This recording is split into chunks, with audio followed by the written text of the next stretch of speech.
What's the nastiest thing you've ever done? I wasn't feeling well, so I took a nap.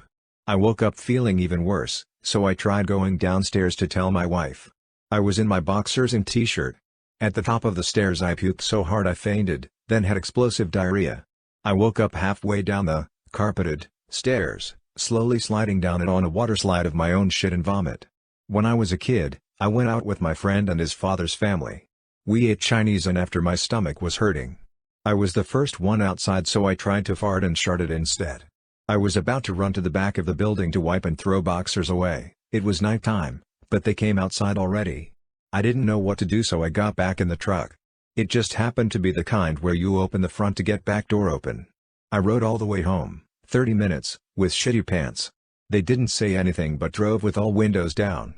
To make it worse, when I got home I had to climb over someone to get out because I was in the middle seat, so my ass went right by the daughter's face. I'm paralyzed from the waist down. One day at work I started farting big time, and that made me nervous. Then it suddenly just stopped, but the smell followed me around. So I'm cruising around in my wheelchair and I happen to take a peek behind me, down the back of my pants. Shit everywhere. Shit climbing up my back because my pants are full and the motion of wheeling around was pushing it up my shirt. The backrest has feces all over it, and I swear to God it was making this squishy sound as I made my way to see my boss. I just told him I was sick and had to leave immediately because by now it's really obvious and I want to get the fuck out of there pronto. I put towels all over my van seat, but it was not a pleasant ride home. Parents of Reddit, what did you find in your kid's room that you put back and never discussed with them? I wasn't snooping, I was helping him organize all his collections of stuff when he was in high school. I came across an old metal cookie tin filled with paper scraps. He'd apparently torn off every good job and nice work comment he's ever gotten from his teachers, as well as all of the happy birthday and love yous from all his cards.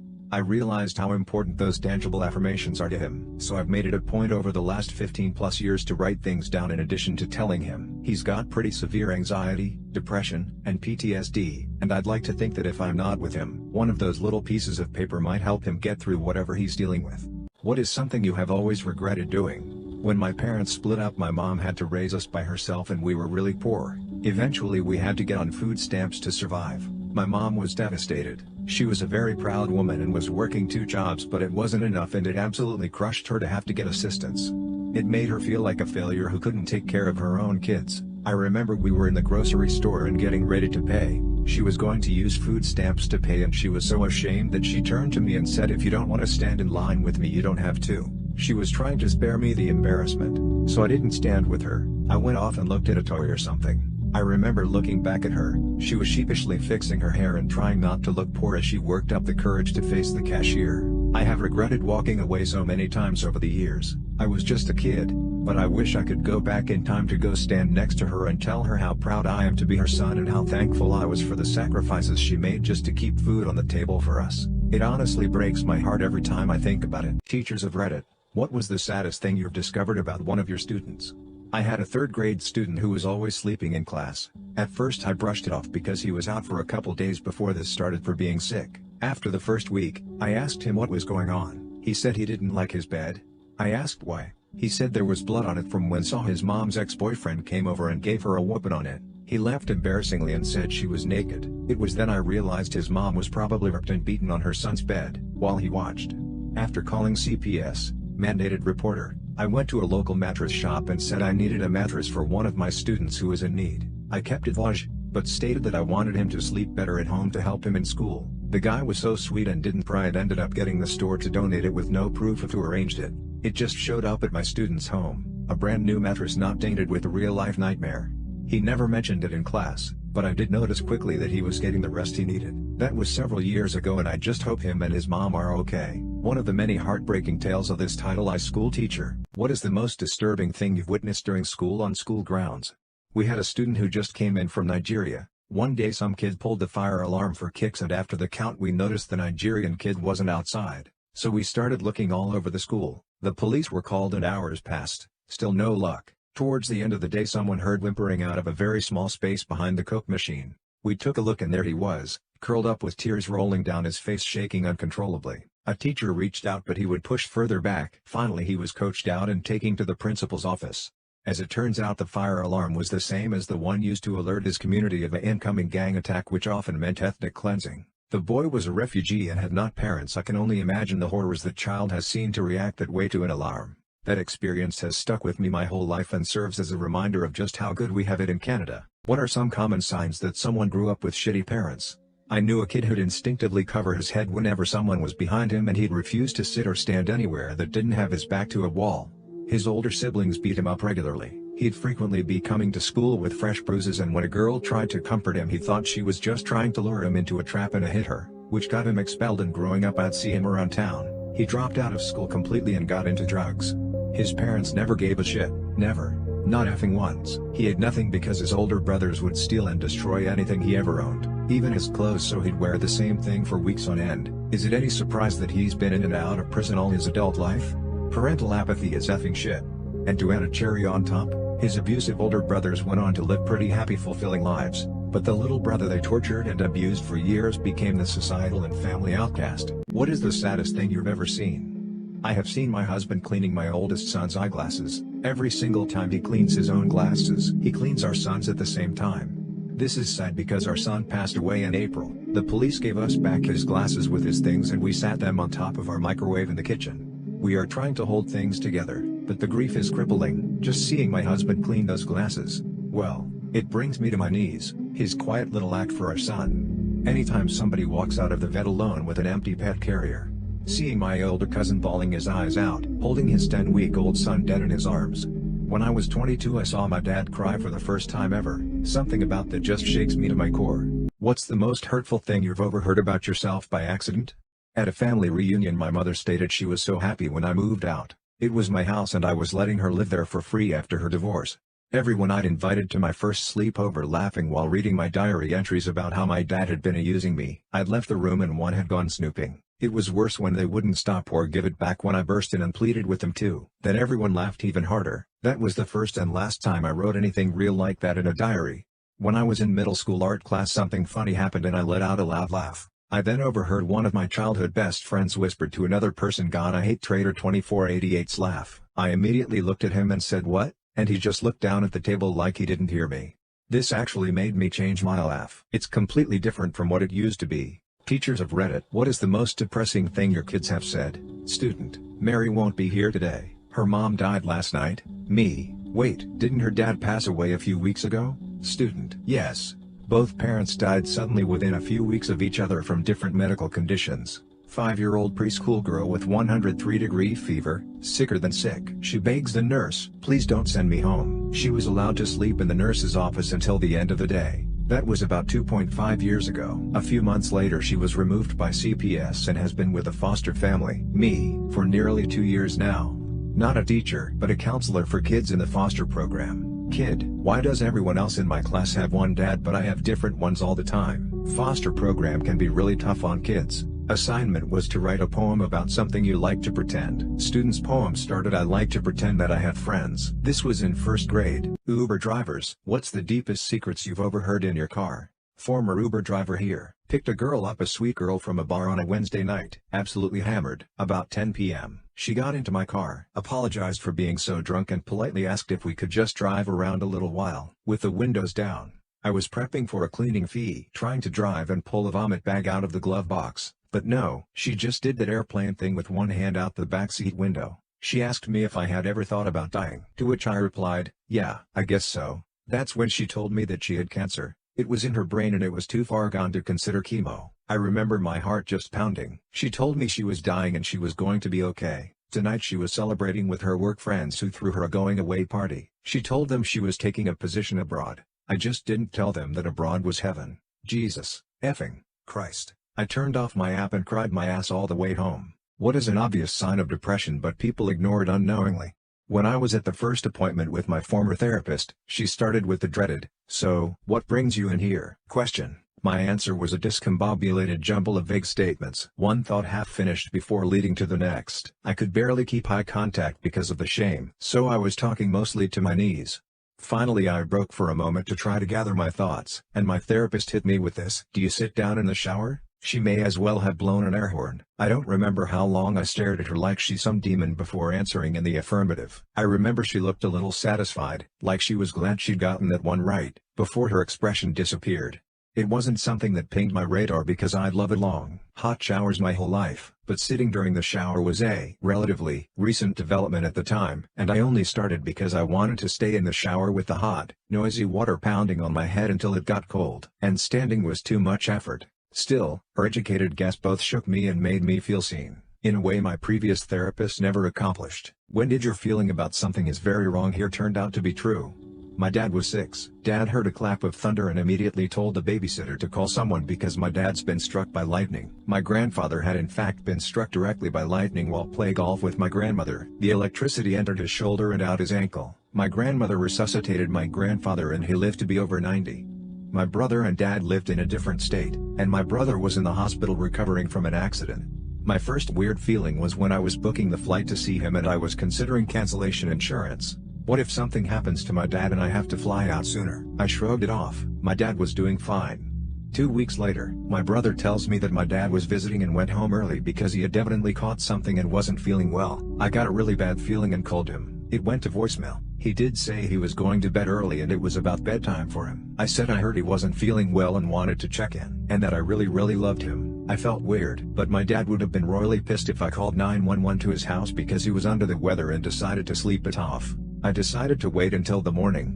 Morning comes, nothing. My brother sent his friend over, no answer. Friend goes in the house. My dad had passed away. I wish I had called. It just didn't seem that serious and I have a penchant for overreacting. The last thing he told my brother was, "I'll be fine, I'm just going to bed."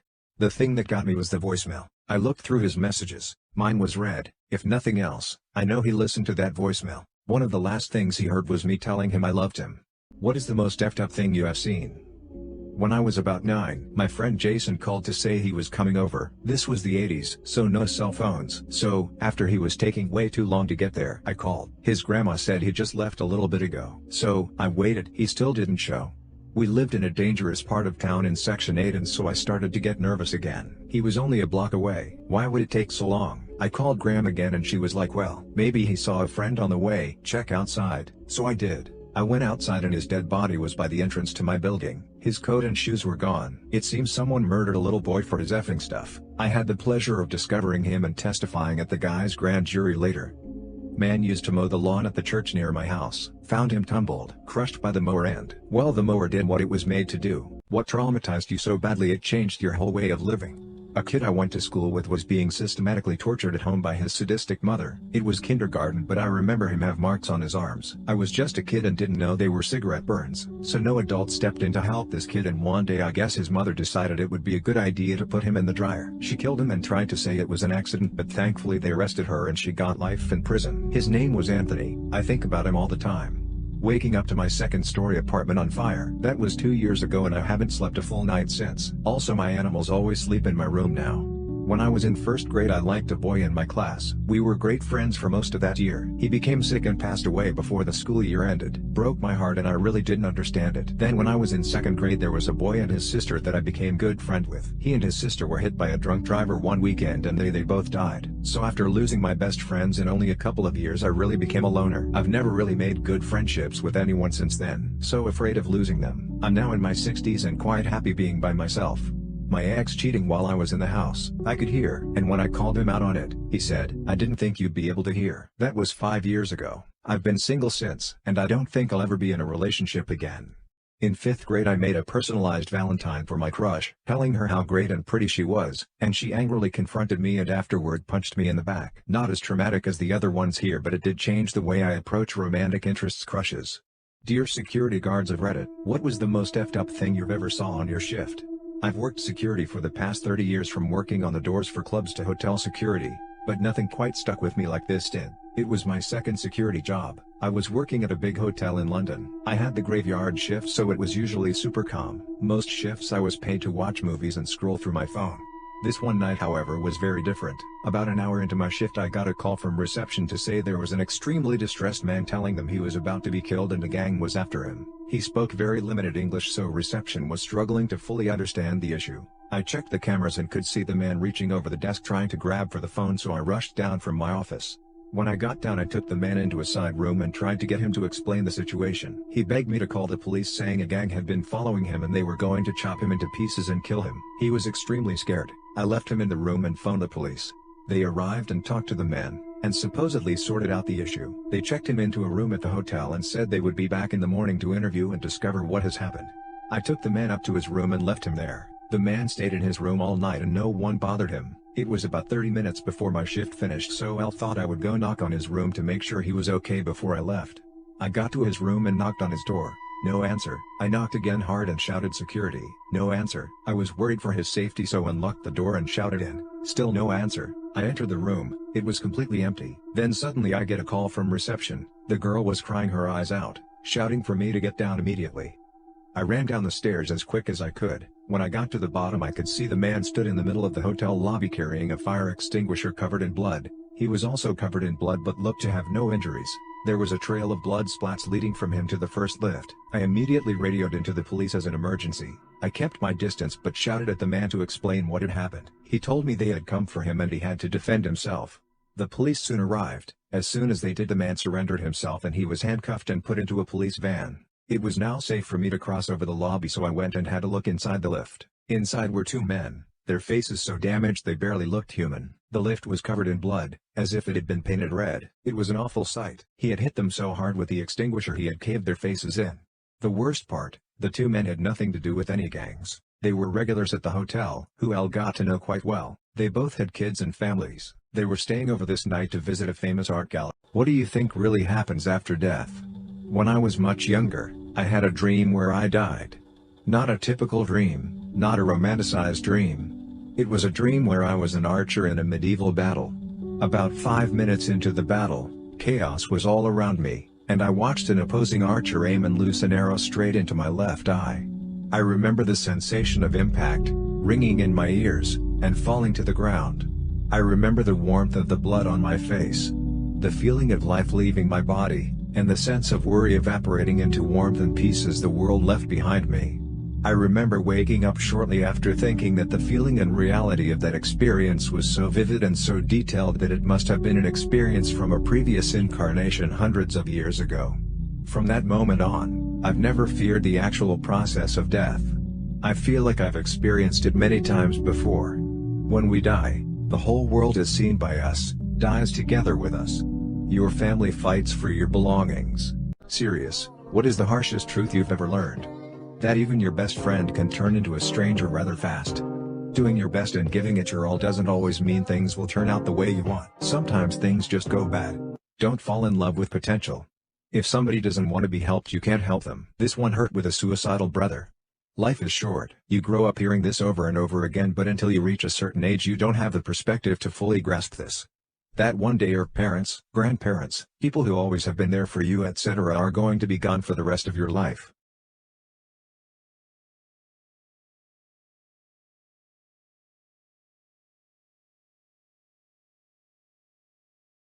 What is the most depressing truth that you've had to accept? Not everybody ends up getting the happy ending. That my cancer is incurable and aggressive, and that I'm probably not even going to live to see my kids grow up and start their adult lives. It destroys me. That I'm lonely with no real friends. That a few dozen people can destroy us all because they don't like each other. That I'm not special. That I will never get a chance to have any of my parents' amazing cooking or have another simple conversation with them ever again. I will probably never own a home or have children, even though my childhood was spent being told that these are things all adults achieve. And I make okay money, but it's not enough to be middle class. These hospital workers. Serious. What regrets do you hear from dying patients? I work in a hospital. Whenever someone is at the end of their life, they always just want to be with their loved ones. Any regrets I've heard is always family related. They wanted more time with the people they love. Most people are at peace with things though. People also tend to wish they took their health seriously.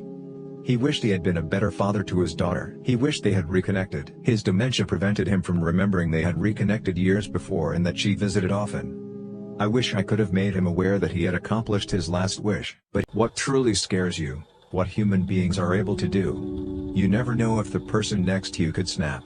Cancer. Watched my dad die a slow painful death from that crap. Scares the absolute hell out of me. Loneliness. Not the I have no partner kind of loneliness, but the kind of loneliness where I'm old and have nobody to talk to rely on, to call, to see. No family, no friends, no ancient colleagues. and wondering at which point in my life it all went wrong so much that it led me to this lonely hell. I'm not mentally prepared to accept my friends and family members dying one day. I just have no idea how I'll continue living with my loved ones who literally raised me, especially my mom and dad.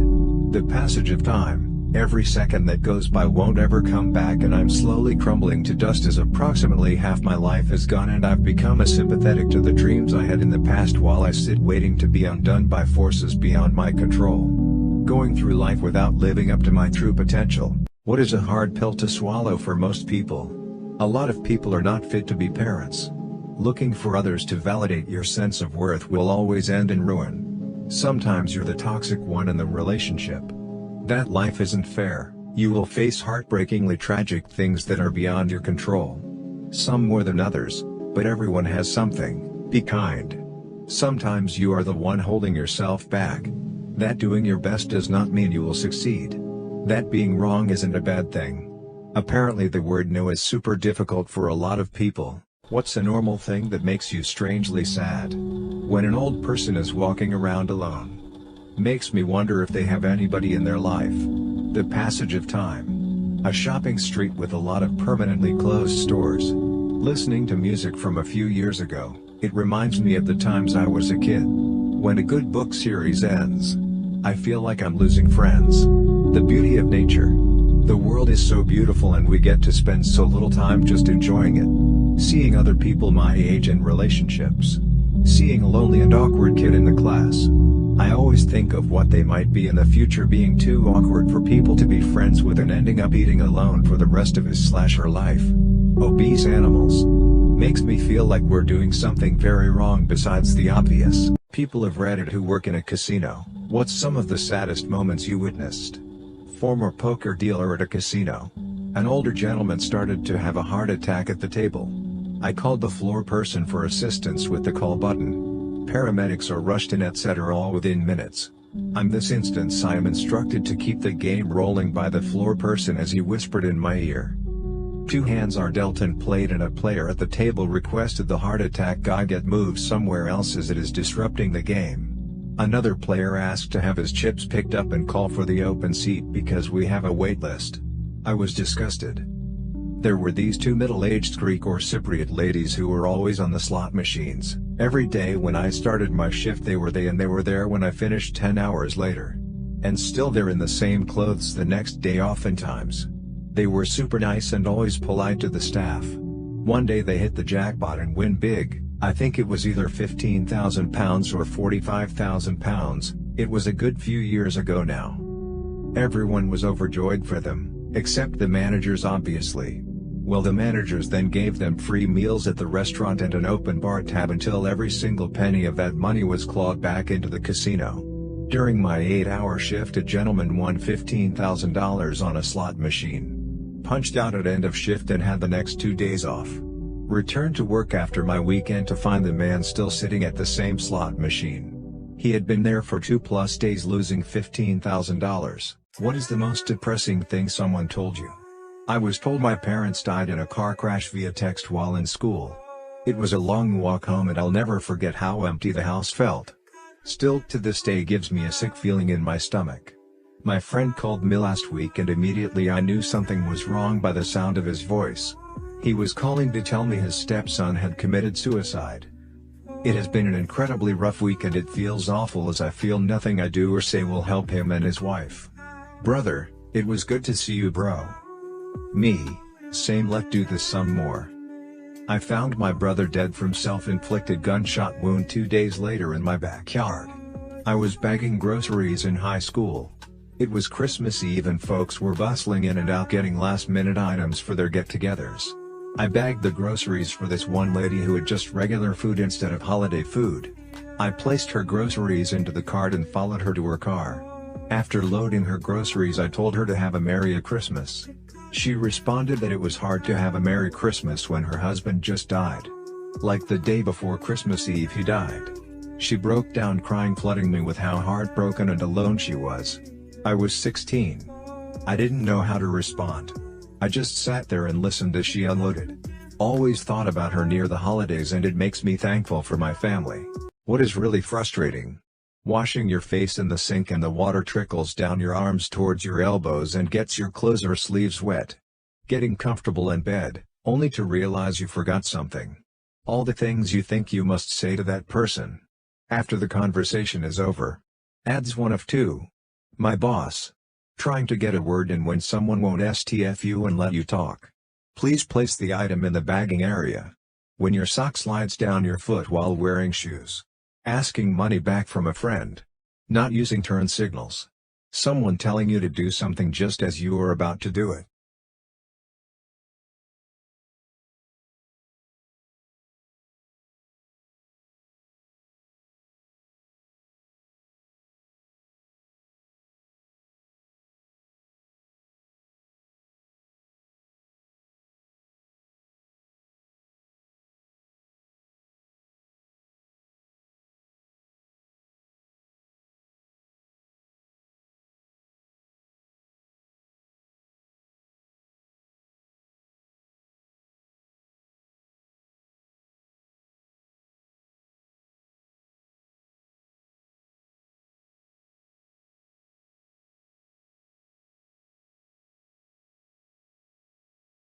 What's the saddest fact you know? There is a genetic disorder that makes it impossible for some people to sleep.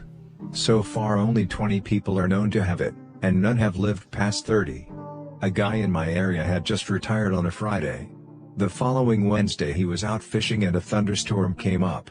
He pulled his boat out of the lake and while standing next to his car on the boat ramp lightning took him out. 5 blessed days of retirement. Elephants will mourn other elephants in their group dying and will hold funerals for them and will even recognize the bones of said elephant and cry out in sadness. Penguins sometimes get raped by sea lions. My brother drowned because I pushed him into the pool. When I was 8 years old and my brother was 6, we went to a friend of my mother's house. I ended up befriending the daughter of my mother's friend. We played board games, video games and generally had a great time. My mother then told me we had to go because my brother got sick and threw up on the floor. I was extremely angry with him. So, in order to get back at him I lead him outside while everyone else was getting ready to leave. I then lead him to the pool in their backyard, and pushed him in. I wasn't trying to hurt him, I just wanted to get back at him for spoiling my fun. I thought he would just reach for the edge of the pool and climb out so I just went back inside. A few minutes later I heard screaming. My mother's friend had gotten my brother out of the pool and performed CPR on him while my mother freaked out, but it was too late, he had drowned. I regret that day ever since then, and probably will for the rest of my life. I wish I wasn't so childish, maybe then my brother would still be alive and my mother wouldn't have PTSD and bipolar disorder. It's all my fault. My wife told me to shut my mouth in front of a bunch of people at a kid's birthday party. My wife and I are at odds lately over her Sil, who is also her best friend, who is married to her brother. Long story short, she bends over backwards to accommodate their every ask, including babysitting, errands etc. This extends to volunteering me to help them without my knowledge or consent etc. She never sees my point of view or agrees with any criticism of them I have. We were at my nephew's birthday party today. My Sil is the one who's hosting it, so my wife is super keen for things to go well. Things were going okay. My daughter, 3, was a bit upset because her balloon animal had accidentally been popped. So she's standing with my wife getting a cuddle, and a boy, older than her, 5'6", sprints into her and knocks her over. She's crying obviously, and I pick her up. My wife is making a joke of it saying oh she needs to watch where she's going. I said back to her don't blame her for getting bowled over by the bigger boy. Now, apparently the mother of this other kid was in earshot. Which prompted my wife to tell me, in front of one of her other best friends and a couple of other guests, to shut my mouth. Then she had the cheek to tell me to not have a moody face. 15 minutes before this post, I sent an email to a divorce lawyer for a consultation. I've finally reached my limit. What's your creepiest glitch in the Matrix or unexplainable thing that's ever happened to you?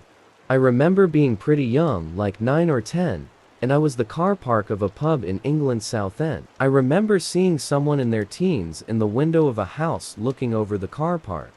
They waved at me, and I felt like I knew them somehow. My parents asked who I was waving at, and I said, just some lady in the window over there. Didn't think much of it. Fast forward 10 years.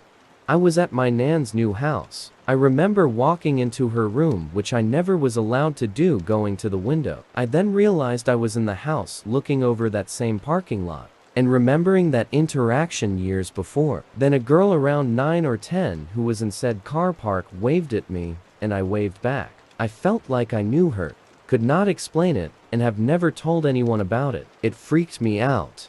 What's your creepiest glitch in the Matrix or unexplainable thing that's ever happened to you? I used to have a recurring dream as a teenager every night for months. I was sitting at a table on the patio of a restaurant. I was out there alone, waiting for my food. A homeless man comes up to the other side of the patio and asks for change. I'm digging in my wallet for a couple dollars, and then I hear tires screech and look up to see a crash in an intersection near the restaurant. I run out there to see if I can help, and as I run out into the road, I get hit by a car and wake up at the impact. After a while the dream stopped, and I put it out of my mind. Fast forward to me being 28 and sitting at an on the border, on the patio waiting for my food. A homeless guy comes walking past the restaurant, but doesn't stop and ask for change. It makes me think about that dream though, and I start to feel uneasy. Shortly after, I hear the tires screech, and I see a wreck happen in the intersection near the restaurant. I begin to run out there but stop at the sidewalk and look out towards incoming traffic, and there is an SUV not slowing down. She was on her phone and blew through the intersection, completely unaware of what had just happened. Ran out and checked on the people. Everyone was fine. Homeless guy is an angel in disguise. Asking for change. Get it? You changed it. What was the best moment you've seen where the real world hit a spoiled rich kid? Saw a college guy with a ridiculously expensive car. Can't remember the model. Reread this woman who drove an absolute beater. Her car was definitely totaled and his wasn't looking that hot either.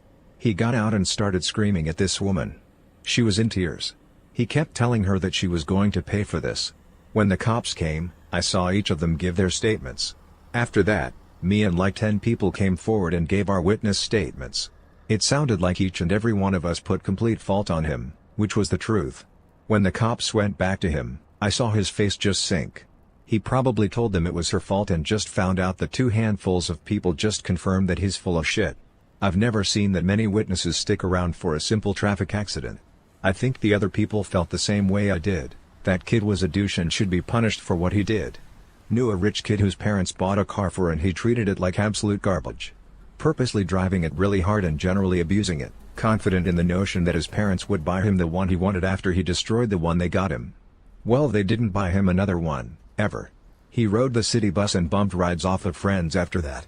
He was the most entitled fucker I'd ever met. If he was over at your house he would just help himself to whatever was in the fridge like it was some sort of paid buffet.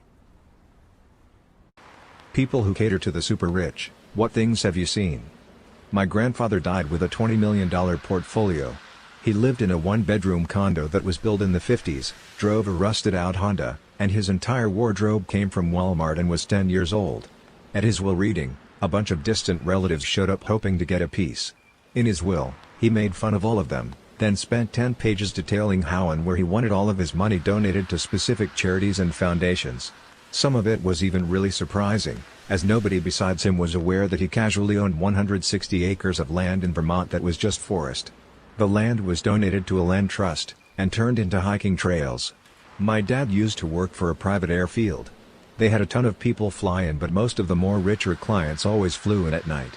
I remember one time in high school, I had to do a job shadow thing and went to work with my dad. They had the owner of a California airport fly in for the weekend.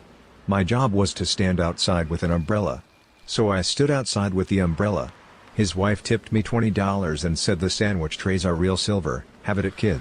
After they got in their car, I asked my dad what she meant. Apparently, when some richer folks fly, they let the people who detail their planes have the platters and other serving items. I always wondered how he got so many weird serving trays. Another time when I visited him at work I got to hold an albino kangaroo. Most adorable and softest animal I've ever touched. Worked graveyards as a valet at an ultra-luxury boutique hotel. It's quite shocking how some of these people live and you'd never have a clue by just looking at them on the street. One weekday night I was asked at 2 a.m. by a guest to bring around his Bentley. Regular looking dude came out with a backpack, got in and left. Not 30 minutes later the same dude pulls up in a Ferrari and now has a briefcase instead of backpack. Skip ahead an hour and the same guy orders 5 shot glasses to his room. I go up and it's 2 guys in robes and 2 naked ladies on the couch. They have lines of Coke and booze on the coffee table. They tip me 50 for the shot glasses and I leave. 2 hours later, just as the sun was rising, the two guys come out together in suits looking like they were heading to the office. The ladies left shortly after. Obviously drugs and escorts were nothing new, but the car swap middle of the night was a bit strange. George Carlin said, "Think of how stupid the average person is, and realize half of them are stupider than that." What real-life example have you seen that validates this view? One guy I met said that English is the true language of God because the Bible is written in English. Customers arguing that their tattoo is backwards while their artist tries to explain that no, your tattoo is fine, it just looks backwards because that's how mirrors work. Old boss had a morning routine of walking around the office with a bucket. He was watering all of the plastic flowers. When I was in high school, we were reading a short story about what would have happened if the Japanese attacked us back with nuclear weapons after Hiroshima and Nagasaki. A girl in my class raised her hand and said something along the lines of, "Why does this matter? None of it is real anyway." The teacher had to ask her to clarify, but this girl thought World War II and the bombing of Japan were just from a movie and didn't actually happen. The best part is, the girl was half Japanese. Friend of mine showered in cold water for a year cause he never thought of turning the other tap to see what it would do. I worked with a lady who was remarking on how a friend of hers had lost a bunch of weight. She pondered, "I wonder how many Diet Cokes she had to drink to do that." What was your "this person is on another level of stupid" moment? Dude burned down his convenience store for an insurance claim, and stopped the milk and bread deliveries the day before. Demolished my right foot, and a bunch of other shit, in a motorcycle crash and had to have the top of my foot removed. Guy I worked with asked me when it would grow back. I explained that the skin and stuff was going to have to be grafted, but the tendons and bones that had been removed were gone forever. He looked me dead in the eye and asked, "Why don't they just cut the whole fucking thing off and let it grow back?" Going through security and the person says I need to show a different form of ID. I ask why, because I gave them my driver's license. They say I need a US document like a green card or something. I'm a US citizen. Then I realized. I explained how District of Columbia is long for DC. Like Washington, D.C. As in the capital of our country. I got a bad grade in geography in high school. My teacher kept trying to push me and suggested I talk to my parents about it. I told my mom I was failing geography and she said, "How fucking stupid can you really be, Justin? How do you fail geography? It's just shapes. I'll never forget that one." You gained control of J.K. Rowling's Twitter account for a day. What unnecessary piece of information do you add to Harry Potter lore? Harry's favorite finger, for no particular reason, is his left index finger. Make the fan theory that the surviving Weasley twin becomes the Gene Wilder Willy Wonka later in life. The composition of the wand means nothing. A wizard could use a plastic drinking straw and it would work just fine, as long as they expect it to work. Snape was a stamp collector. This is the real reason James Potter bullied him. Ron grew up to become Ed Sheeran. When you're using the invisible cloak, you're not actually invisible, you're naked. They just choose to ignore you as to not make things awkward. The reason Dumbledore didn't bring back Harry's parents with the time turner is because Dumbledore always wanted a son of his own, but then changed his mind a few years later and dumped him at the Dursleys. Nobody gives a fuck about Harry after he graduates, and he ends up spending the rest of his life bitter and working as a barista at Wizard Starbucks in Hogsmeade. Underneath the robe, Professor McGonagall is actually two twin dwarfs standing on each other's shoulders. They take turns being on top so the other doesn't get tired. What do girls never tell guys? Randomly you're just sitting there and a bunch of pussy juice decides to come out for no reason and it feels like you pissed yourself, but you just gotta act like nothing happened. When I wear my hair in certain ways it means I've not gotten the chance to wash it in a while. Sometimes when we pee we get more than one pee stream, just like you. Our favorite bra doesn't get washed as much. That many men have been blessed with perfectly thick, long, luscious eyelashes and us girls are a bit jelly of that fact. The reason why we don't want you to go down on us. Usually it's because we don't feel clean. What accident happened in a sleepover that ruined the sleepover? When we were growing up, one of our close friends at the time had to wear diapers because of a car crash that left him totally incontinent. We knew about it and it was fine. I mean, it wasn't his fault. Some drunk idiot left him with a disability. Our friend group was really close, so we were used to his accidents and had sleepovers all the time. Well, one night, something did not sit well with him because around 2 in the morning, we all woke up to the smell of death. Poor kid had absolutely unleashed everything in his body so bad that it spilled out onto my bed. We were all gauging and trying hard not to upset him over it, but it was just too bad. I think the combination of embarrassment and the sheer scale of the mess sent him over the edge though. He ran out to call his mom to come pick him up while the rest of us had to evacuate my room. My mom was passed out drunk by this point, so I had to gather my sheets and take them to the laundry room while my 3 other friends picked spots out in the living room to crash. I told him he was able to take a shower while he waited for his mom, but he was too upset and just waited outside in that horrid squalor. We didn't see him for a few days after that, but then everything went back to normal. We never brought it up at any other sleepovers, but I'm sure it was always on his mind. We drifted apart over the years, but I hope he's doing well. This wasn't an accident, but my friend and I built a blanket fort under her desk and fell asleep in it.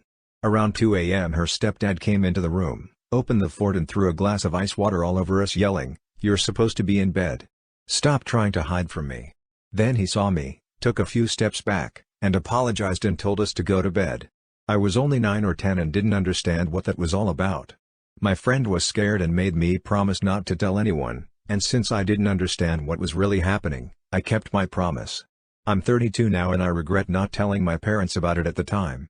What's the craziest thing an ex-friend/lover has done to you? Found out my long-distance boyfriend of 3 years got married and had a baby while we were together. He was in my town every weekend. It was nuts. My ex donated a kidney to me. It still wows me how she decided without even a moment of hesitation. Great person for sure. She met me for a date, went to go meet her parents. I had a beer with her dad while she went upstairs and fucked her brother-in-law.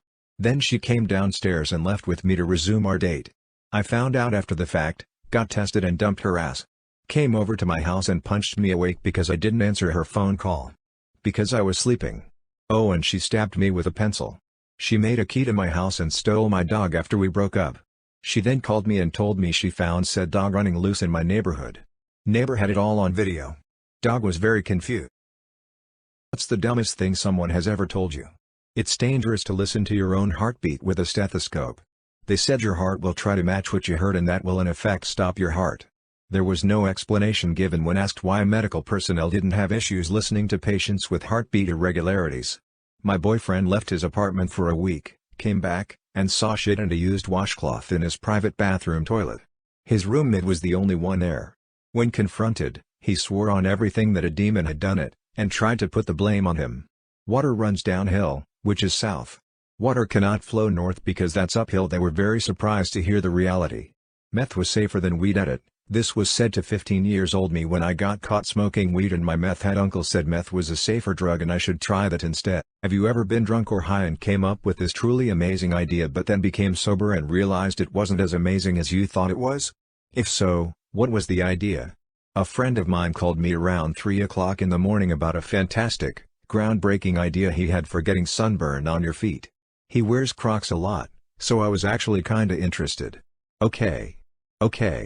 So, like, cloth or something you can put on your feet that would keep you from getting sunburn from the holes. Socks. He was describing socks. I have two. 1. Turning a toaster sideways and putting in mini pizzas to bake them rather than microwave them so they don't end up soggy. All the crumbs from the bottom of the toaster slid onto the heating element and smoked like crazy, setting off my fire alarm at 3 a.m. I guess I never dumped the crumb tray. 2. Carbonated soup. Whilst high I came up with the idea of making pens with white ink that would cover up any mistakes on white paper, realized not only that it had been done already but that I had one in my backpack next to where I keep the pen I used to write down the idea while taking what I thought was acid and turned out to be a 25 bohm. I was beyond confident that I had not only finally understand the truest deepest secret of the universe, but that I had distilled the idea into an image that could be drawn out. I was certain that with that image I could remember everything about the true universal secrets when I came down. The next day I looked at the paper, and it was a line with a circle on each end, like a dumbbell. I have no idea what it means. Editors that have gone on Tinder dates. What was your worst and weirdest experiences? He made me watch his homemade rap videos and tried to like his own FB page on my phone. Met at a coffee shop, she's there early. I order my drink, sit down, she looks at me and this is her first sentence. Let's cut to the chase, I need a father for my 4 sons. I got up and left. Perfectly nice date. 20 minutes into it, she says, I'll be honest. I know what I need in a man, and you don't have it. At 25, I would have been crushed. Wondering what it was would have kept me up for days. Being 35, I thanked her for being blunt and was happy to have an unexpectedly free evening. Not me, but my friend went on a really great Tinder date a few months ago. She said they really seemed to hit it off, they got some margaritas, Had a fun but very deep conversation about life and other philosophical things and then made out a little bit. She didn't hear from him the rest of the weekend, which felt odd bc she had such a great feeling about him. She usually has a great radar with these things. She ended up stalking him on Facebook to see what he was up to. He killed himself. So, April 1st tomorrow, what's the worst April Fool's prank you've either done or had done to you? I stayed up late and then switched the sugar with salt by the coffee machine. The following morning I proceeded to wake up and make myself a steaming hot cup of salted coffee because I'm an idiot. I was in 2nd grade. Our teachers loaded us up on a school bus and told us we were going to get pizza. We, being like 7 years old, were both stupid and excited. After we were all loaded on the bus and the head count was done, the teachers told us to quiet down for instructions, then they both said April Fools. And we had to go back to class. My birthday is on April 2nd. When I was about 8 years old my dad told me on April Fool's Day that President Bush called and said there were no more birthdays, they were illegal. I believed the shit out of him and cried my eyes out. I still remember it very vividly. Got called into work by my boss. I sarcastically laughed and said nice try, and hung up. Next day I got called into the office being asked why I had an attitude for no reason when a simple sorry I can't come in was all she needed. Turned out she wasn't messing with me. One of my friends duct taped me to my bed on a night he was staying over, snuck out around 5 in the morning. I woke up around 8 and couldn't move. I was stuck there for 2 hours before my parents woke up to me screaming for them. This was big news mistaken for a joke. I was born on April 1st. The birth was pretty hard on my mother and I. My mom had an estranged relationship with her mom, but thought she should know that she had a new grandchild, despite everything. My mom gave her the news via phone call. My grandmother's response? What the fuck? You called me for the first time in 2 years just to tell me a goddamn April Fool's joke? You're worthless. Then she hung up. My mother wept. My father called his mother-in-law and told her off, stating that she could visit me after I graduate high school. This tale actually has a happy ending. My grandmother actually drove 10 hours from her home to the hospital to apologize to my mother in person. She visited me, too. From there, her relationship with my mom improved and they were on good terms when my grandmother died in 1996. Doctors of Reddit, what's the biggest case of faking it you've ever seen? Nurse for an ophthalmologist here. Had a 21-year-old new patient claiming to be completely blind from a sudden and severe glaucoma diagnosis from a previous unknown doctor. Would feel around while walking, tried to keep eyes rolled back into his head. The whole 9 yards. He said he is a famous YouTube rapper that is now unable to make videos or earn a living. I exclaimed to have heard of him before and very excitedly asked him to search and show me his YouTube channel on my phone so that I could subscribe. He took my phone out of my hand and effortlessly found the YouTube app and typed away in the search bar. Oh, and of course his eyes were back to normal and focused. My brother was an EMT for 2 years and he told me this. People will try to use the ambulance as a means for transportation from Fulton to Oswego, because the hospital is in Oswego, by faking seizures. Sometimes when the head EMT guy was feeling fun and knew that the person was faking, he'd say something like, man, it's weird that he's having seizures but not peeing himself. Apparently the person would kind of snap out of it for a second, weigh up the repercussions, then either pee themselves or stop faking. I thought that was hilarious. We had a patient faking a seizure, so my supervisor told one of us to get the brain needle. The patient made a miraculous and swift recovery without intervention. Dermatologist here. Patient was convinced she had a melanoma and needed a biopsy and would need to be on workers' comp. I told her it looked like ink from a marker. She demanded a biopsy.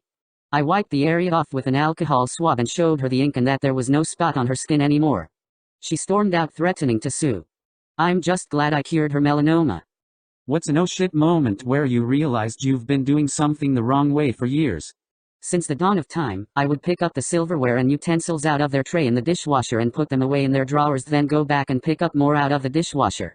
Then one day I saw my wife lift the tray out of the dishwasher and I legit stood there with my mouth open. Not mine, but my dad has been spelling his name wrong his whole life. He's 51. His name is Jeffrey, and he's been spelling it like that since he learned how to spell his name. A few months ago my mom pulled out his birth certificate, and we all learned it's actually spelled Jeffrey. Not sure if he spells it correctly now, but it was definitely a no shit moment for him. I lived in a house for 6 years with a bathroom with no shelf or cupboard to put toiletries into. I was very disappointed and ended up using a windowsill that was way too small to fit everything. Anyway, one day we had a friend over and he asked why we don't have anything in our bathroom cupboard. I was confused, so he showed me. It turns out that the mirror I had been using for 6 years has a hidden compartment behind it. It was a mirrored door to a mounted cupboard on the wall. I was astonished and immediately moved all my stuff from the window into the new space. My friend was baffled that I had never figured out there was a space behind the mirror.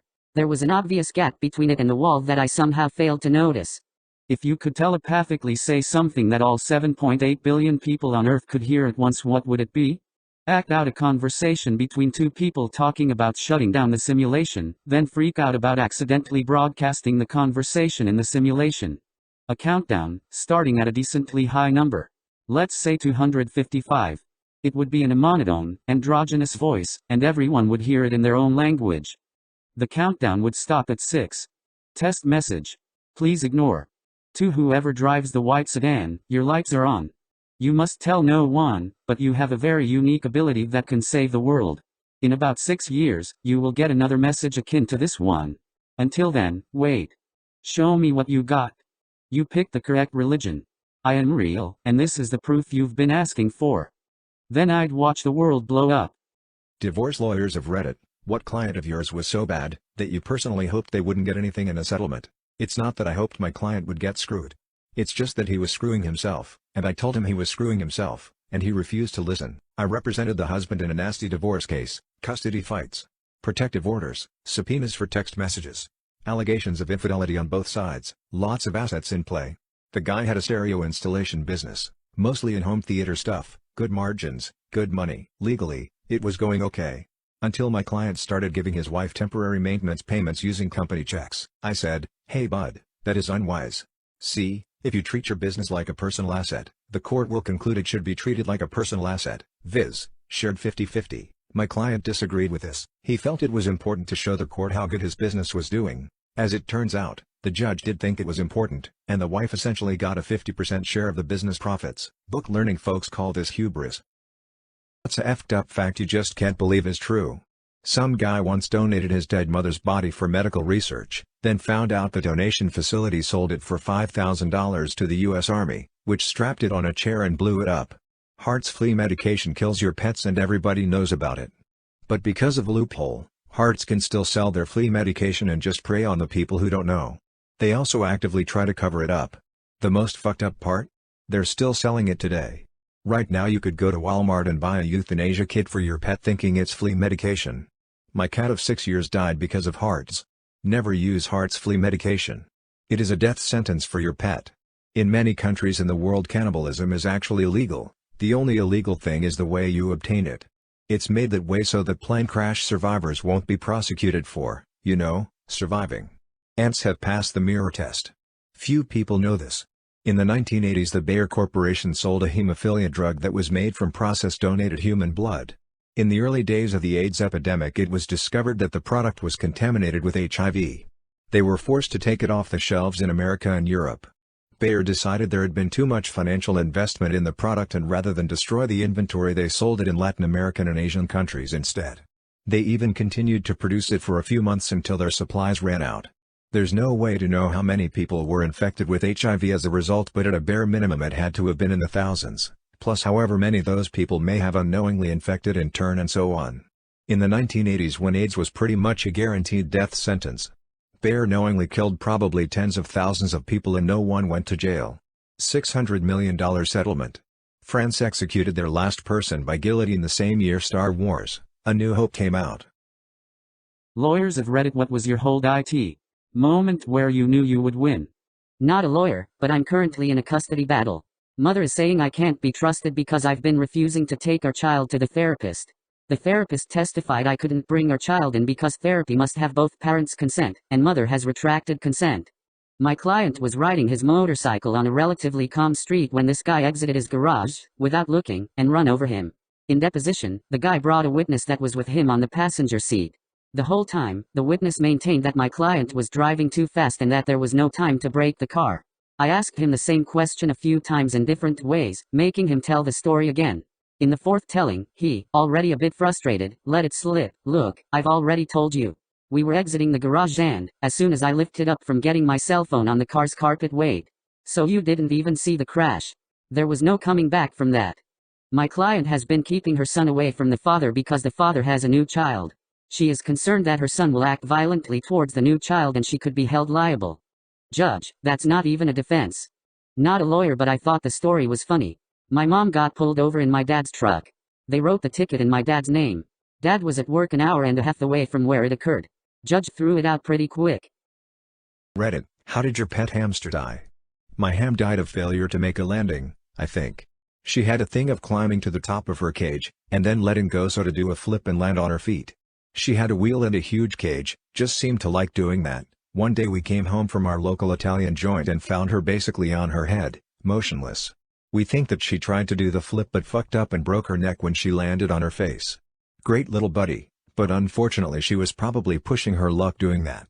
Crawled under the couch cushion, extended family visited. Someone sat where she burrowed, skeptical wet tail, i.e. diarrhea to death. I had two when I was young. While I was at school, one of them broke its neck on a poorly designed hamster wheel. I came home to the second hamster gnawing on its brother's dead carcass. He ate so much there was pretty much just bones left. Not long after that he got sick and died as well. I figure probably due to the cannibalism. Thoughtful face. I had a three-legged hamster affectionately named Speedy. As a child, the irony was lost on me, and boy did he love climbing the bars of his cage. He loved making his great escape on a daily basis, usually around the time I got home from school, so I'd scoop him up and bring him back to his home with a treat. One day, he finally managed to make his great escape. When my parents couldn't find him while I was at school, they told me they found he ran away with his never-before-mentioned hamster family. I was sad, but at least I thought he was happy elsewhere. My parents admitted decades later that at first they didn't know where he actually ended up, but a few years after his disappearance, they found a suspicious, three-legged skeleton while cleaning our basement. What's the most WTF moment you've ever had at a party? New Year's party at a farmhouse. This guy I know has taken LSD. He found a top hat and cape somewhere and was wearing them. He is having a bad trip and is just spiraling into a depression and fixating on death while being freaked out on his trip. So I take him outside to get him away from all the smoking and noisy drunks in the house. We step out on the dark porch and for a minute he seems to be getting right when suddenly about 10 cows run by the porch. His eyes go wide and he runs away. The drunks in the party yell the cows are out and they all start chasing the cows trying to round them up, but the cows are now smarter than the drunk people, so they were not doing a good job of it. And I never saw that guy again. I found the cape and top hat laying on the floor like he just vanished and they fell straight down. I caught a guy sucking a banana in the bathroom. The host got so drunk, he pulled his dead pet lizard out of the freezer, saving it to bury it in the spring, and showed it to everyone in the room. Then he started crying, threw up, pissed himself, and passed out. I have no idea if the lizard ever made it back to the freezer. 6 years ago I switched my wife's cat with a more well-behaved look-alike. 6 years ago, I swapped my then-girlfriend now wife's cat with a more well-behaved look-alike. She had an all-black cat that was extremely aggressive. It scratched everyone, hissed at everyone, and didn't use its litter box half the time. My wife insisted she could get it to behave better. One week she went out of town to visit her family and I was supposed to go to her apartment and feed it. The first night I went over, it scratched the shit out of my arm. I joked to the cat that it's not special and I'll replace it if it scratches again. The joke stuck with me until I had thought about it enough that it wasn't a joke. The next morning I went to the local animal shelter. Found an identical cat who was already litter box trained and acclimated to people, but was a little skittish. Its old owner died of a heart attack and the animal shelter people said they think that's why it was skittish. But overall, it was a lot friendlier and better behaved, and the skittishness would help it resemble the original cat. So I adopted it, took it to my wife's apartment, settled it in, then drove her original cat to an animal shelter a town over. I was paranoid my wife would find out if I took it to a local one. It's been 6 years since then. We got married 4 years ago. We still have the swapped cat. It answers to the original cat's name. My wife knows nothing. She loves this cat and brags about how much better behaved it is. Every time I see it, I feel like a total piece of shit. Edit, for the people saying the other cat was likely euthanized by the shelter, I just double-checked and the shelter I dropped it off at was and still is a no-kill shelter. My wife poops in the shower. My wife poops in the shower and stomps it down the drain. Not a joke. She recently told me this and I've been living with it for weeks now. She even broke the news to me while laughing about it. You know what a waffle stomp is? She asked me as she laughed and laughed so hard she started crying. I feel disgusted and betrayed. I can't even look at her over breakfast anymore before I head off to work, and while at work all I can do is wonder to myself, is she doing it right now? Apparently this has been going on for years. Says she uses all the scented candles she obsessively buys online to mask the smell. I work 12-15 hour days, so plenty of time to cover her shit stink. A few times we've had to snake the drain due to a clog. Now I know why. I'm not sure I can live this life anymore. What the weirdest thing you did while you were high? I set a hot pocket in the microwave and put in my PIN number for the cook time. Freaked out that I'd lost my iPod somewhere on the way to the train station. I got off the train and went back, retracing my steps all the way back to my apartment. Only to realize that I was listening to music the whole time, on my iPod. Was hotboxing and used my windshield wipers to try and clear the smoke. Got up to leave my bedroom and knocked on the door before opening it to go out. Spent 45 minutes looking for my glasses with my friend. Said fuck it BC, I had to leave and was now running late. When I went to put on my sunglasses, I smashed them onto my glasses. I had my glasses on my fucking face the whole time and neither myself or my friend noticed. Eating yogurt with a fork in front of my parents. My dad waited for about 10 minutes to say that a spoon might make it easier. Was watching a Korean drama when I had a whole freak out when I realized holy shit. I suddenly understand Korean.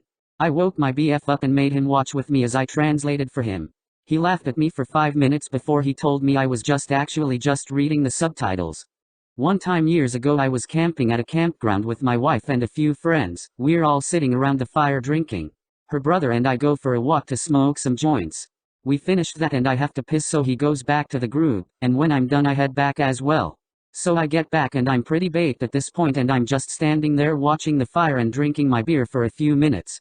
I then noticed a particular Coleman lantern on the picnic table and thought to myself, I don't remember us having one of those here.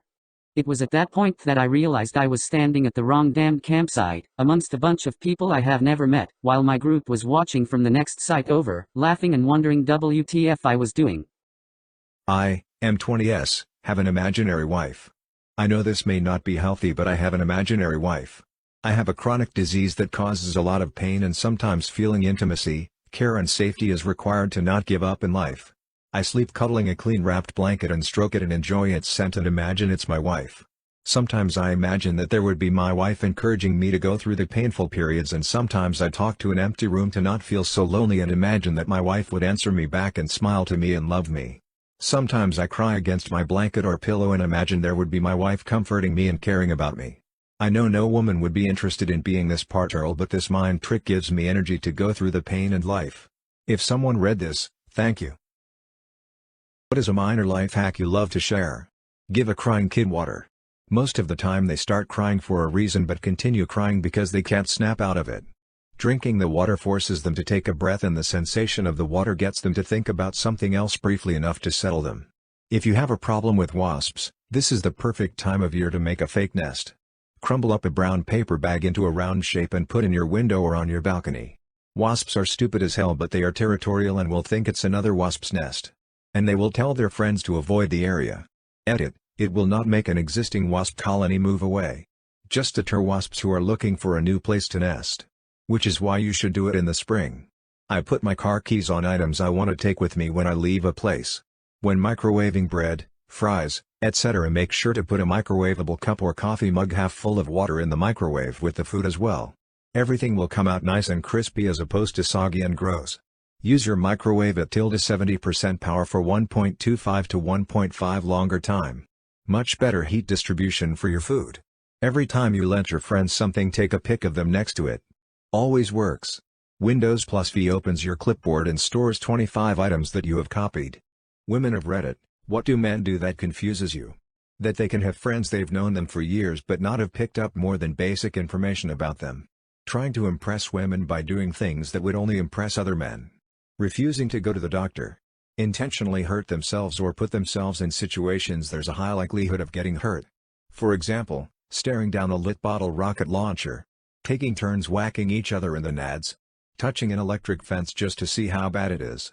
Etc. Basically anything on r/why women live longer. I feel like all the men in my life always feel like shit and take like 3 to 4 poops a day.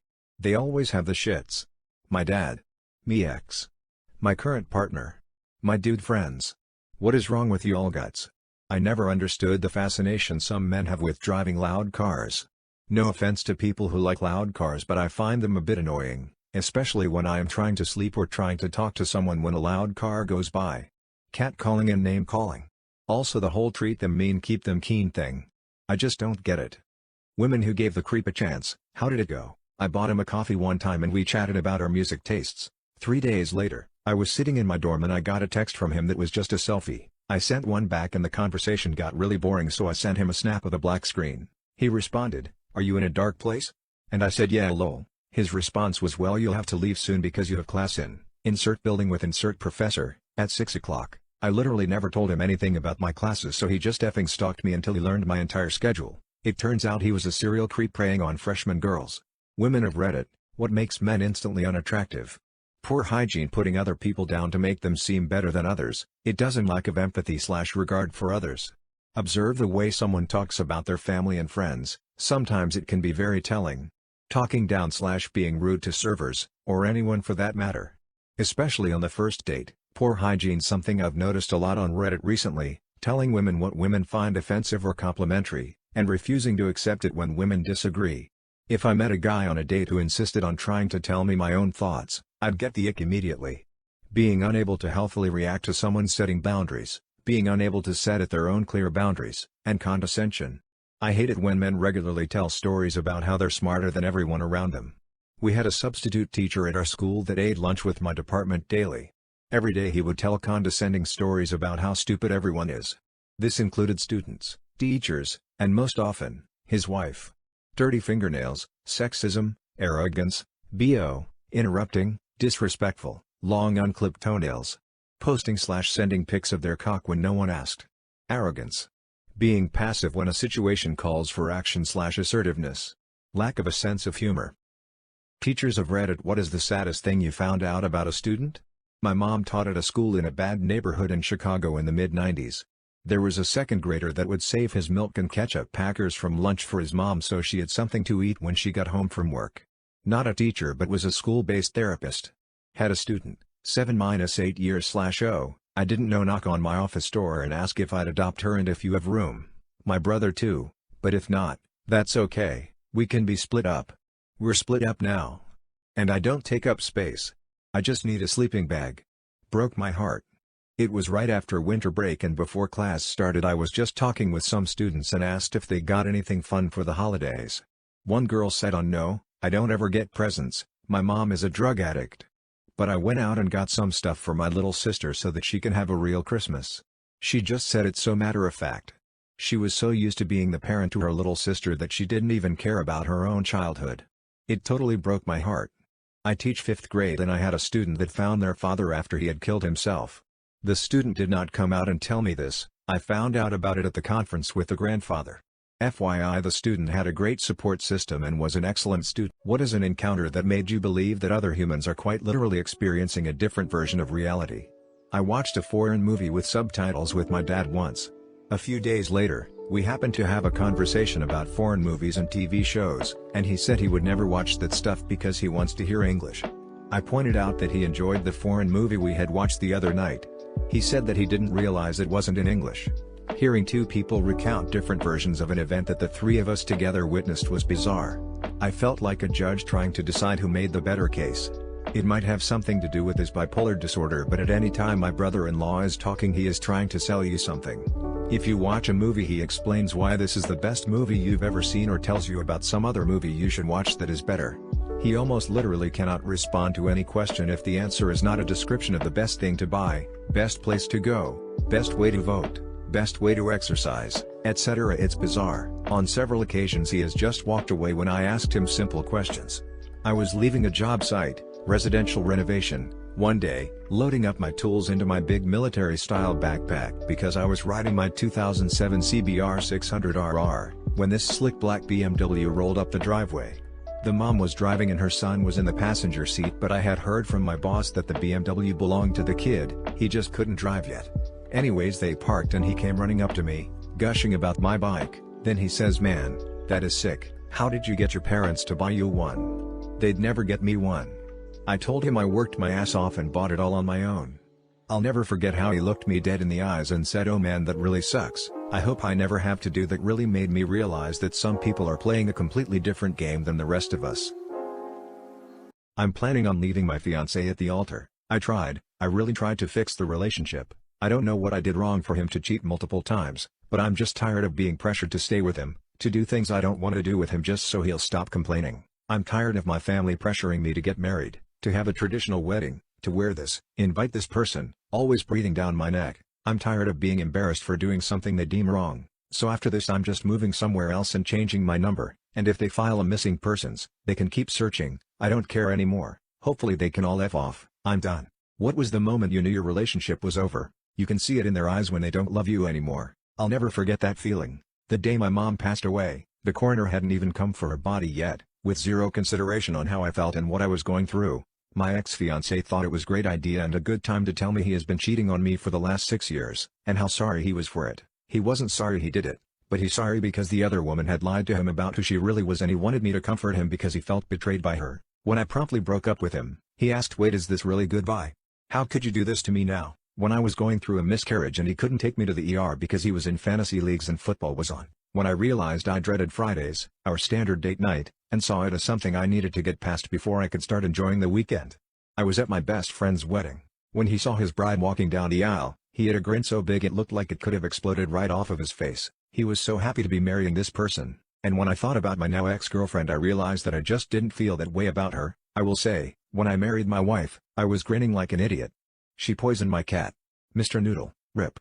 What's your best story from a wedding? When I was in high school, my best male friend and I had a mutual close female friend. We used to spend every Sunday with her and hang out at her house. One day she asked if we wanted to spend the night and we said, "Your parents are cool with that? Two guys staying with their daughter?"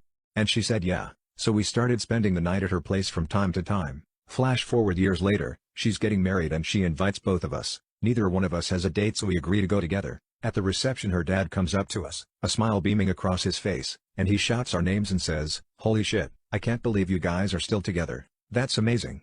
So proud of you guys for sticking it out. You were always my favorite couple." We're left completely stunned and confused. When our friend makes our way to us, we ask what the hell her dad was talking about, and she breaks down almost into tears from how hard she is laughing. That is when she finally told us that she told her parents we were gay and a couple in high school, and that is why we were allowed to stay at her house. All these years her dad was convinced we were a couple, and after seeing us together at her wedding, nothing will ever change his mind. I hate dating and having children with a gamer. I understand that gaming is his hobby, but I ask him to help me around the house and it never gets done. I ask him to spend time with me or our child and he doesn't. He would rather sit in front of the TV playing games. He doesn't ever want to take a family walk or go out anywhere like the park. He just wants to sit and be a vegetable. I have hobbies too, but they don't make me a lazy piece of crap and a bad mom. I 100% regret having chosen this man to have kids with. My boyfriend loves hide and seek, and it's pretty cute. My boyfriend, 19, male, has always loved playground games, but if any of them take the cake, it's hide and seek. Need an activity at a party with him? He's right there ready for so good old hide and seek. Recently, my boyfriend finds out he likes the feeling of adrenaline. I'm a pretty tall guy, 6'4", and it's pretty easy for me to act scary, so guess what happened? The rules are simple. 1. We start in our basement. 2. I have to count to 20 and he has to hide somewhere in the basement. 3. Unlike traditional hide and seek, he wins if he reaches our bedroom and lands on his side of the game. I win if I'm able to grab him. It has become a basic every night activity now. He flops in bed and says he's tired and wants to feel alive again. I get up and take him to the basement, count to 20 and hell breaks loose. So far, I've won a total of 6 times and he has won 3 times. I truly love this hyper dork so much. I, 31 mil, took my terminally ill friend's virginity before she passed. Today is her 1-year anniversary since she passed and I can't stop thinking about her. She was my friend for 6 years. Her cancer came back aggressively. She told us she doesn't want to go through chemo again, so she planned to enjoy the time she had left. Before that she was also kind of a homebody who was only close to a small group of friends, which was us. One night when we were all drinking she admitted to me she was still a virgin, but she doesn't want to lose it to just any stranger, at least somebody she trusts before she goes. That person was me. She didn't force me to do anything I didn't want to. She asked but was willing to drop it and pretend it never happened if I decided no. We decided to make it extra special. Got a nice hotel room, got those fake candles all over the room to make it more romantic. Was the first time I ever had sex with someone I loved but wasn't in love with, if that makes sense. It was still a very intense experience, not in a bad way. There was still lots of emotions. Even though she seemed so happy she got to lose her virginity to someone she trusts, part of me wonders if I did take advantage, if I was wrong for saying yes. It's just hard because I miss her so much, but I'm still glad at least I got to give her something before she left.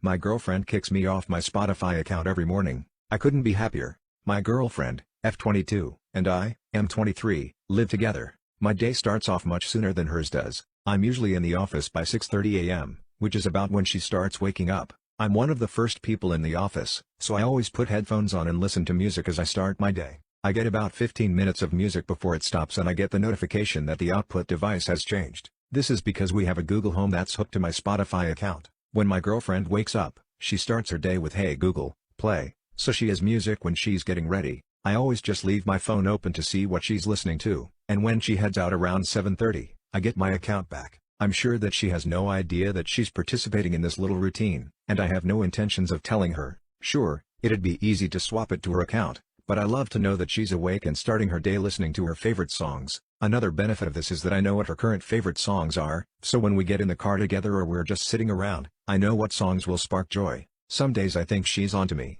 We're both very happy together, and I plan on proposing here in a few weeks. I'm excited to spend the rest of my life with her. My boyfriend did something. I've been recently looking at treadmills that are apartment friendly for a while. I finally found one that I liked and my boyfriend agreed to buy it as an anniversary gift. The morning after it arrived I decided to test it out and do a mile in it, but with bare feet since I didn't have proper running shoes. I told him I'd test it out and that it was a really good purchase. I was extremely happy and was looking forward to using it more despite not having running shoes. The next morning after he got off work from his 15-hour shift, 5 p.m. to 8 a.m., he drove down to Target to get some missing ingredients that I needed for cooking. He did this while I was sleeping. I woke up after hearing him come back from the store and he told me he'd bought some stuff. I went over to check and to my surprise he'd gotten me a pair of really cute running sneakers, plus some Starbucks. While he was at Target, along with leaving a long note on the fridge, I'd never had someone display such actions of affection, so I was beyond moved. I'm truly grateful to have him in my life. Peas. I ended up running 4.1 miles that day. Shoes were super comfy. Husband wants to install cameras around the house after a friend told him I'm cheating on him. My refusal makes him believe that friend. We have had problems for the past few months and got separated for a period, but we're back together now and thought we had things under control again. He woke me up 5 a.m. the other day asking me if I'm sleeping with a certain acquaintance of ours. This acquaintance is a friend of my sister's and she tried to fix me with him during the time my husband and I were separated. I was never interested. I love my husband and even if we were to get a divorce, it will take me a long time to get over him and start dating again. My husband was in a state that morning. After many long talks he said he believed and trusted me. But today he asked me about installing cameras around the place, if nothing else, for my own peace of mind was his argument. I refused. Am I in the wrong here? I refuse to have cameras watching me and my daily activities, but he's literally falling apart because of his suspicions. He thinks my refusal means I'm guilty, but I believe surveilling me is both humiliating and not going to solve the problem because the problem is in his head. He needs to trust me or move on, but he thinks I'm ruining our marriage when it could be fixed with a simple solution. We love each other and we have 3 small children. Edit. I've spoken to my friend and she never told him I was cheating. She just suggested that I would do it if he kept neglecting me. It was all a misunderstanding, and my husband being the jealous and possessive man that he is, he misinterpreted my friend's words. Whether he's doing it deliberately or not, I don't know. Married men of Reddit, what moment with your future wife made you think, yup, I'm asking this girl to marry me? When I first told my father that I was dating someone new, he jokingly asked, what's her name? What does she do? What's her bra size? I told her about it, hoping to prepare her for his sense of humor, and she thought it was hilarious. The first time they met she introduced herself by saying, "Hi, I'm Stephanie. I'm in college and I'm a B cup." My father was horrified, my mother was laughing hysterically, and I was in love. I've been married just over a week, so I've been telling this story a lot lately. We were 3 days into a month-long backpacking trip in Southeast Asia. We're staying in a seedy hotel in Bangkok and she gets a bad case of food poisoning. It's coming out of both ends for 24 hours. I, of course, am now designated as her nurse. I'm refilling her water bottle, getting her soup from the restaurant outside, keeping her company and, most importantly, emptying the trash bin she keeps puking into. After one trip to empty her vomit bucket, I come back into the room and she's asleep. I looked at her and thought to myself, I'm not even bothered by this. I'd do anything for her. This is the woman I'm going to marry. She's a disgusting barf fairy, but she's my disgusting barf fairy. Zero regrets. The day she took off work to help me go through a dumpster, I had accidentally thrown my keys in the trash while cleaning out my car. What's a fun fact that nobody asked for? On 1939, February 14, a German battleship was launched and was sank with only 118 of the 2,200 crew members surviving.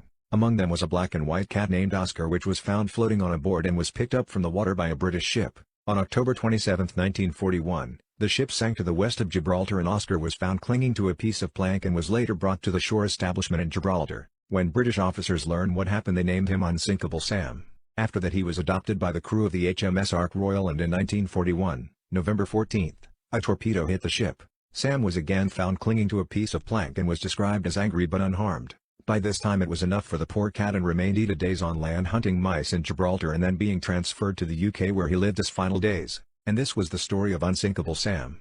Baby kittens and puppies can't urinate and defecate on their own. Their mothers lick their genitals and anuses to prompt them to do so and then also cleans it up. Most people don't know this if they happen to be taking care of an orphaned young kitten or puppy, so it ends up being a cause of death for a lot of them. If you ever take care of an orphan kitten puppy or know someone who is, you must use a damp paper towel or wash rag to wipe their bottoms until they urinate or defecate. The more you know.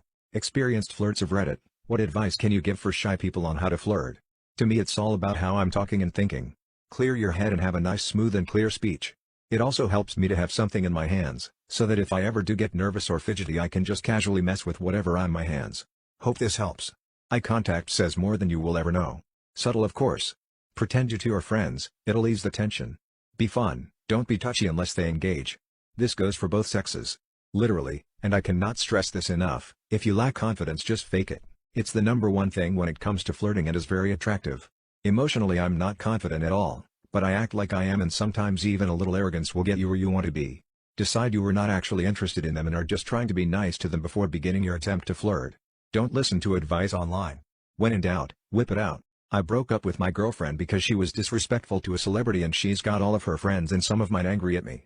I'm not leaving any details as to who or where this was. My ex and I went to a cemetery to visit my grandpa's grave. I go every year on his birthday and the anniversary of his death to leave flowers. My girlfriend and I noticed a huge celebrity, their name is everywhere most days, who is my ex's favorite celebrity. They were visiting a grave too. She wanted an autograph.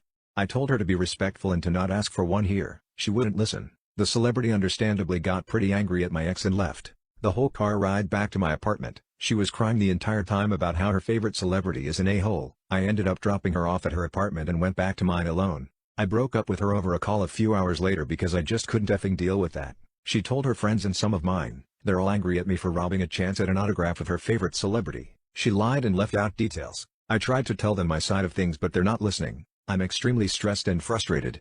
Tried to warn a girl at my gym. I tried to warn a girl at my gym that had period stains on the back of her shorts and she went on a rant. Saying that she was working out and trying to make fun of me in front of everyone for being weird. So I announced the entire gym that she was staining the equipment with her period blood and that she needed to wash and clean herself immediately. I have never seen her since. I know it was probably really petty, and I got a lot of shit from people for doing that, but honestly, try being humble enough to listen before making a public scene. Effing drama queens. When did you know your SO was the one? I realized spending time with her was better than alone. As an introvert, that's all I could ask. Never found anyone like that before or since. I can't say there was any exact moment. I guess the thing that most made it click in my head is that I started picturing our future together, and then all of a sudden, to me, I couldn't picture a future alone. Every wish has a small part of him in it, one way or another. And I feel so happy about that. It feels peaceful. We both reached to open the freezer at the same time, and so we were like, let's open it together. 1, 2, 3, and on 3, we both pushed forward so the other couldn't pull it open. Been together 8 years. I had some medical issues and had peed myself at work. We had a date later that day, and I told him what had happened, and that I was sorry if I wasn't in the best mood cause I was still upset about it. He proceeded to tell me story after embarrassing story about himself until I was laughing. He's the best. Men of Reddit, what was the best thing a woman has ever said to you? I did not give birth to you and we might not match on a DNA test, but you are my son no matter what anybody says. Said by my best friend's mom. She has been like a mother to me all my life, taking care of me while my mother's alcoholism escalated over the years. I love her by all my heart, and when she said it I just started crying. I never doubted her caring, but having the verbal confirmation was just so touching. When my wife was dying of cancer, she had one of those bitter evenings where she lashed out at how unfair for her to be fighting for her life at age 39. She was lashing out at how unfair for her children to grow up without her and for her to miss seeing the adults they would become. She shared how every single moment of every day was full of struggle, pain, and fatigue, and she was bitter and angry about it.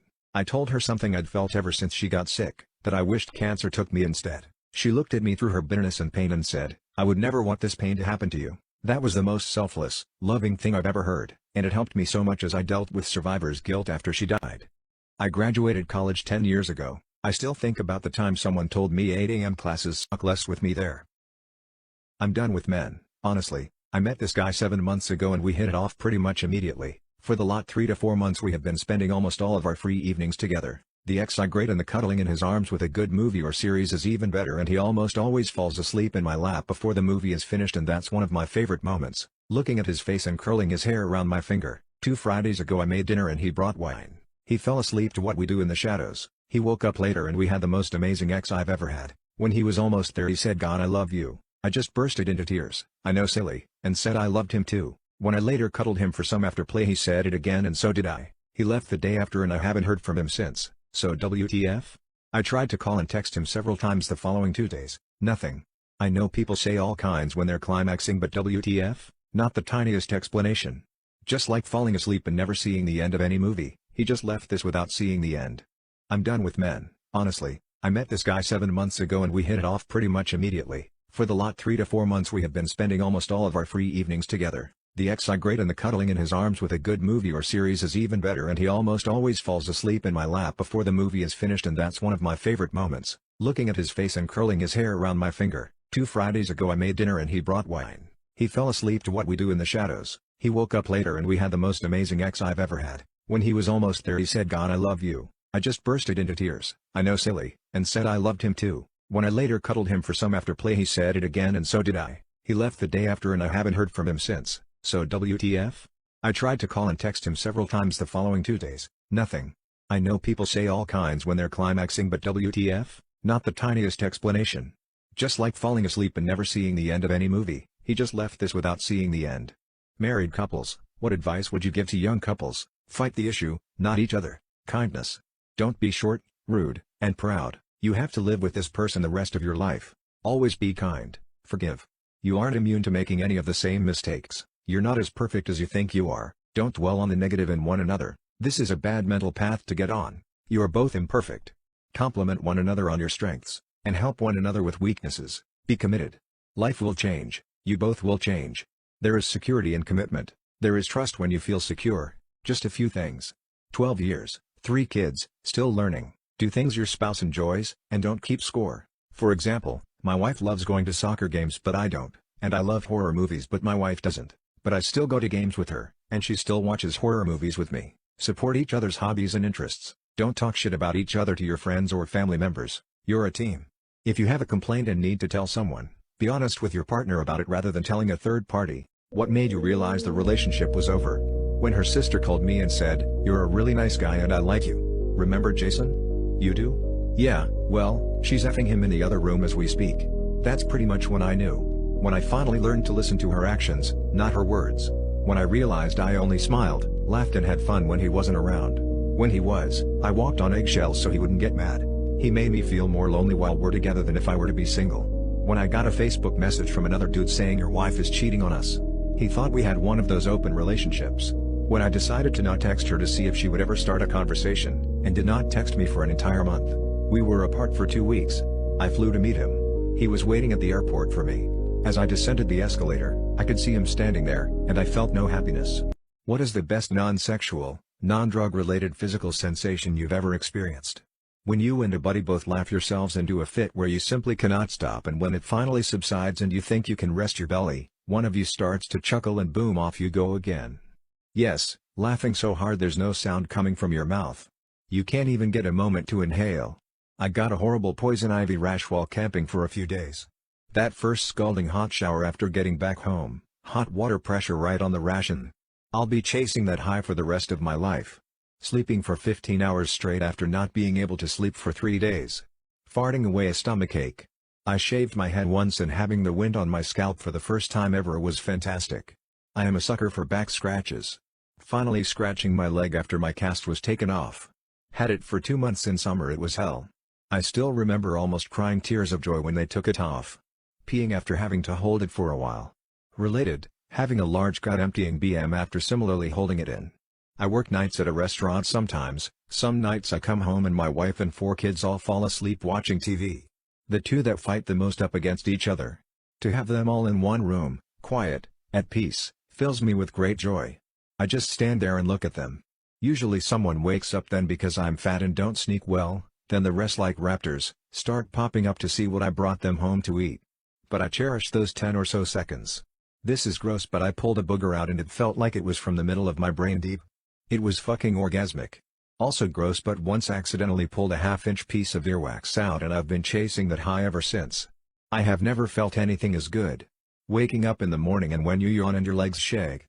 Whenever the water in your ear gets out. When that nose block you've had for 3 days finally clears up. Bed sheets on freshly shaved legs. So soft. When your sinus has been blocked and it begins to clear. Sometimes there's little pops, cracks and one time a lengthy fizz. Feels amazing. When a song is so good it gives you chills.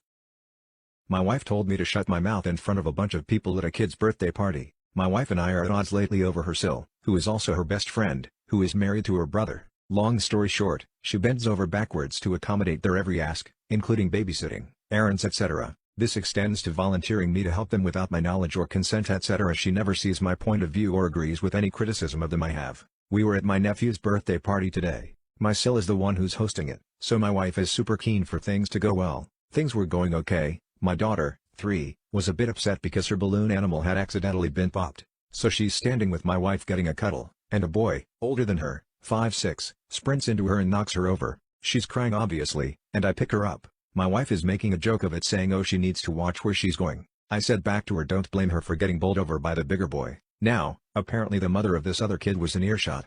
Which prompted my wife to tell me, in front of one of her other best friends and a couple of other guests, to shut my mouth. Then she had the cheek to tell me to not have a moody face. 15 minutes before this post, I sent an email to a divorce lawyer for a consultation. I finally reached my limit. My Tinder date stole my expensive perfumes. He texted today to plan a second date. I don't effing believe it. I'm starting to regret ending my loveless, sexless marriage. I got divorced about a year ago and I've been on Tinder for a month now.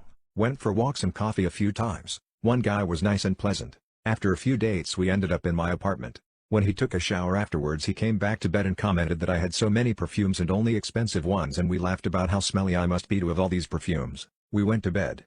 Had breakfast the day after and he left. That was yesterday. When I was cleaning the bathroom later, 3 of my perfumes were missing. I was shocked. I looked everywhere and after about 2 hours I realized they were gone. I know he took them because I used one of them before he came to our date so I know they were there and nobody visited before or after. Now he texted asking how my day was and if I wanted to see him again. I guess the perfumes he took, worth $1,200, weren't enough and he wants back for more? Is this dating now? My new life? I've been out of order for over 15 years and now it feels like I've entered a new dimension. Please someone tell me this is going to get better. What's a deep, dark rabbit hole to research when bored? Shipwrecks. Been absolutely obsessed with them the past few days. There's so much to discover and learn about and so much corruption as well as just interesting circumstances that these huge machines go down in. And adding to that, technical diving accidents. Especially in shipwrecks. You can dive down to the sunken Andrea Doria, that wrecked because another enormous ship collided sideways into it, ship and collect first-class dinnerware as plunder, but people have died, seemingly becoming lost in the complete darkness of the hulls inside, or user error in any capacity, such as not having the correct oxygen tank levels leading to hallucinations and false confidence that makes you drown. Money laundering and how laundered money flows around the world. Most info is public from gov agencies like the CIA and State Department. Feral children. I had to stop reading these accounts because it made me too sad seeing over and over that the rescuers almost always killed the kids' animal families and the children pretty much never had any quality of life after. The domino effect that led up to World War I and then later World War II. It's interesting to learn about but it's just a clusterfuck of easily preventable situations.